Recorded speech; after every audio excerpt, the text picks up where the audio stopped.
राधे राधे दोस्तों, मैं हूं डॉली शर्मा। डॉली शर्मा की रसोई एंड दुनिया में आप सभी का बहुत बहुत स्वागत है। दोस्तों, प्रथम पूज्य श्री गणेश जी के चरणों में सादर प्रणाम करते हुए और ज्ञान की देवी माँ सरस्वती के चरणों में प्रणाम करते हुए मैं आपको पवित्र पावन कार्तिक महात्म का 12वां अध्याय सुनाने जा रही हूँ। बोलिए विष्णु भगवान तुलसी माता की जय।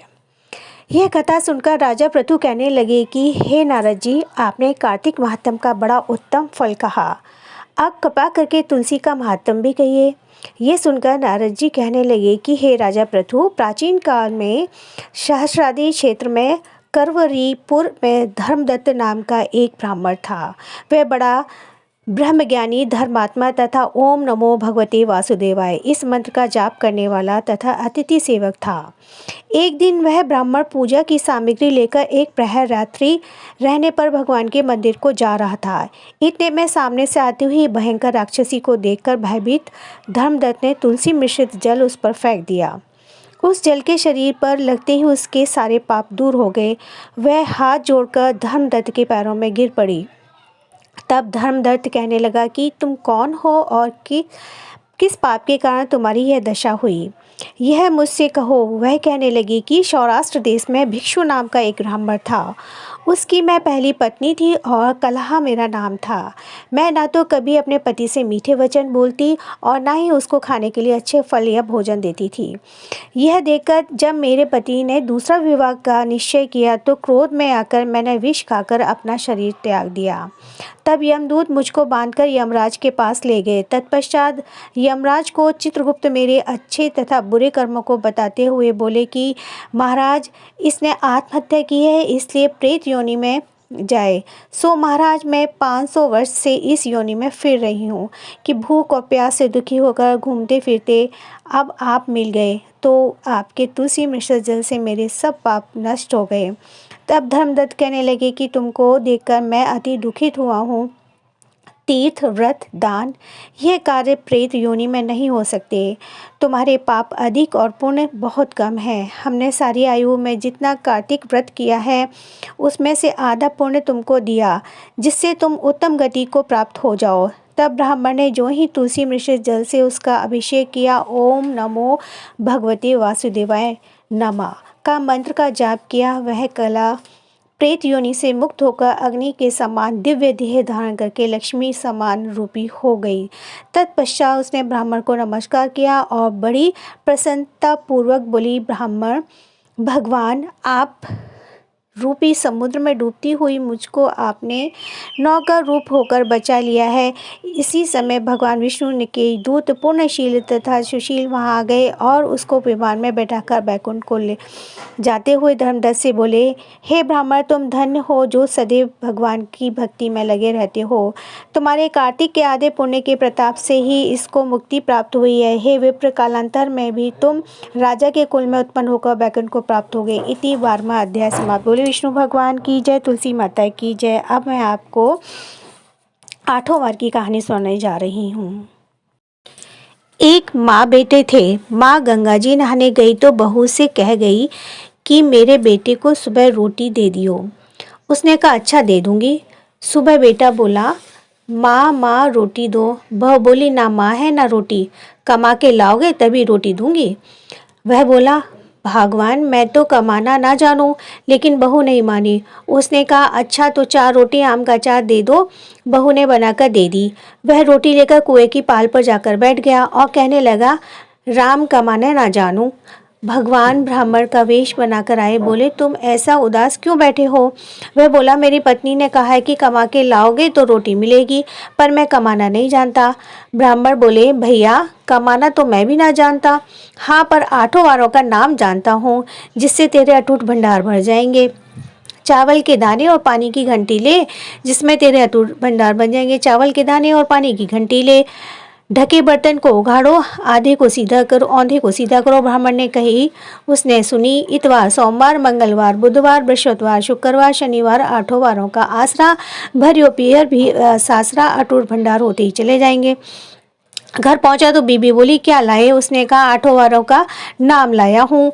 बीबी ने सोचा चलो कुछ तो लाया है, चावल के दाने और पानी की घंटी ला, औंधे को सीधा कर और ढके को उघाड़ो। उसने कही, उसने सुनी।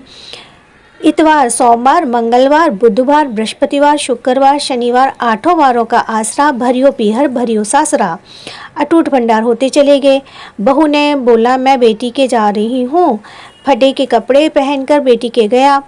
बच्चे बोले नाना आए हैं। बेटी बोली कैसे वेश में आए हैं? बच्चे बोले मैले कुचले कपड़े में आए हैं। बेटी बोली आए क्या है, 2-3 दिन रोटी तोड़ेंगे और चले जाएंगे। सच है, गरीबी सब कुछ कहला देती है। बेटी ने कहा बेटी से पापा ने कहा बेटी 8 वारों की मेरी कहानी सुन ले। उसने कहा पिताजी मेरा मुंह झूठा है। उसके पिता भूखे ही सो गए। अगले दिन बेटी को तरस आया तो पिता से बोली पिताजी अपनी कहानी सुनाओ। पिताजी ने कहा चावल के दाने लाओ, पानी की घंटी लाओ, ढके को उघाड़ दो, औंधे को सीधा करो। पिता ने कही, बेटी ने सुनी। इतवार, सोमवार, मंगलवार, बुधवार, बृहस्पतिवार, शुक्रवार, शनिवार 8 वारों का आसरा, भरियो पीहर भरियो सासरा। अटूट भंडार होते चले गए। बेटी भर भर के बोरियां लुटाने लगी। पड़ोसन ने कहा तुम तो कह रही थी मेरा बापू कुछ नहीं लाया, फिर ये भर भर के बोरियां कैसे लुटा रही हो, किसको बांट रही हो? बेटी ने उत्तर दिया मेरे बापू तो खाली हाथ आए थे, ये तो 8 वारों की कहानी का फल है। पड़ोसन बोली अपने बापू से हमको भी कहानी सुनवा दो। उसने पिताजी से कहा। वह बोली आज तो मेरा मुंह झूठा है, कल सुना दूंगा। अगले दिन उसके बाप ने पड़ोसन को 8 वारों की कहानी सुनाई तो उसके भी खूब अटूट भंडार हो गए। जैसे ब्राह्मण के 8 वारों की कहानी से सबके भंडार भरे, अटूट भंडार भरे, वैसे ही हुंकार भरते सुनते सुनाते सबके अटूट भंडार बोले 8 वारों की जय। तुलसी महारानी नमो नमो, हर की पटरानी नमो नमो। तुलसी महारानी नमो नमो, हर की पटरानी नमो नमो। कौन महीने में बीज बोया तो कौन महीने में हुई हरियाली नमो नमो। सावन में मैं तेरा बीज बोया, भादो मास हुई हरियाली नमो नमो। तुलसी महारानी नमो नमो। के जब तब किया तुलसी महारानी, सालिग्राम हुई पटरानी नमो नमो। 12 बरस जी कार्तिक नाई, सालिग्राम हुई पटरानी नमो नमो। तुलसी महारानी नमो नमो। 56 भोग धरे हरि आगे, बिन तुलसा हरि एक न मानी नमो नमो। तुलसी महारानी नमो नमो। सावरी सखी मैया तेरो जस गावे, वेद पुराण बखानी नमो नमो। तुलसी महारानी नमो नमो, हर की पटरानी नमो नमो। काय को दिवला काय की बाती, काय को घी जले दिन राती नमो नमो। तुलसी महारानी नमो नमो। माटी को दिवला निर्मल सी बाती, सुरहल को घी जले दिन राती नमो नमो। तुलसी महारानी नमो नमो, हर की पटरानी नमो नमो। जो कोई तुलसा को हरि जस गावे, बस वैकुंठ परम पद पावे। तुलसी महारानी नमो नमो, हर की पटरानी नमो नमो। तुलसी महारानी नमो नमो, हर की पटरानी नमो नमो। सालिग्राम सुनो मेरी विनती है, वरदान दया कर पाऊँ। प्रातः उठ मंजन करके प्रेम सहित स्नान कराऊँ। चंदन धूप दीप तुलसी दल वरण वरण के पुष्प चढ़ाऊँ। सालिग्राम सुनो मेरी विनती है, वरदान दया कर पाऊँ। तुमरे सामने नित्य करूँ पूजन, प्रभु घंटा शंख मृदंग बजाऊँ। चरण धोए चरणामृत लेकर कुटुंब सहित बैकुंठ सिधारूँ। सालिग्राम सुनो मेरी विनती है, वरदान दया कर पाऊँ।